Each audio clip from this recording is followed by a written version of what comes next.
Council members, when my grandfather Chaim and his children were sent to Auschwitz, the world stayed silent. When his babies were sent to the gas chambers, the world stayed silent. When their bodies were burned along millions of other Jewish children, not only Jewish, the world was silent.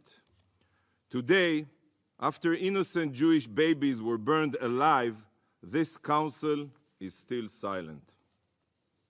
Some member states have learned nothing in the past 80 years. Some of you have forgotten why this body was established. So I will remind you, from this day on, each time you look at me, you will remember what staying silent in the face of evil means.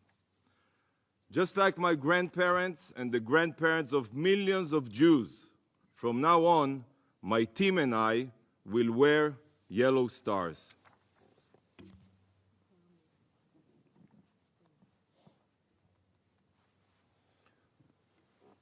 We will wear this star until you condemn the atrocities of Hamas and demand the immediate release of our hostages.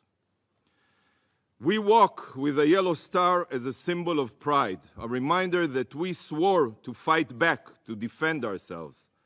Never again is now. Council members, in the face of the UN's silence, our enemies have become emboldened. They have seen the UN General Assembly applauding efforts to prevent the Jews from defending ourselves. They heard the Secretary General portray understanding for the Nazi slaughter. And this is precisely why we have seen the most staggering rise in Jew hatred since the Nuremberg laws and their aftermath. The anti-Semites have been empowered. They now know that slaughtering Jews in their beds is met with silence. They have been so galvanized by these organizations in action that they cannot wait to butcher Jews themselves. Calls for gassing the Jews are heard in Sydney. Chants for a Judenrein Palestine from the river to the sea can be heard from California to New York. Islamist battle cries against Jews are being screamed in London, Brussels, and Paris. An airport in Dagestan, Russia, was flooded yesterday by Islamist terror supporters who search for Jews to lynch. This is precisely where the world stood as the Nazis began their rampage. Precisely the same moment. And then, too, the world was silent. Understand where we are right now. Comprehend the weight of this moment. Internalize that the world stands at a crossroad just as it did in the 1930s.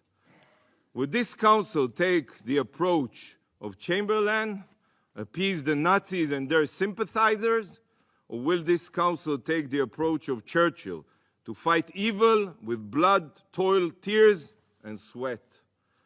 Israel has made its choice. We were attacked by the Hamas Nazis. We were shown that genocidal Jew hatred did not die with Hitler.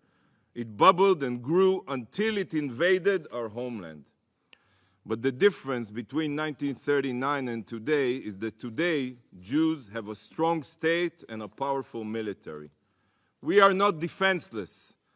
We are lions of Judah, and we will defend ourselves against those that seek to annihilate us. In the days leading up to and following the October 7th massacre, Simchat Torah massacre, the Führer Khamenei continued to spread his poisonous genocidal ideologies with the world.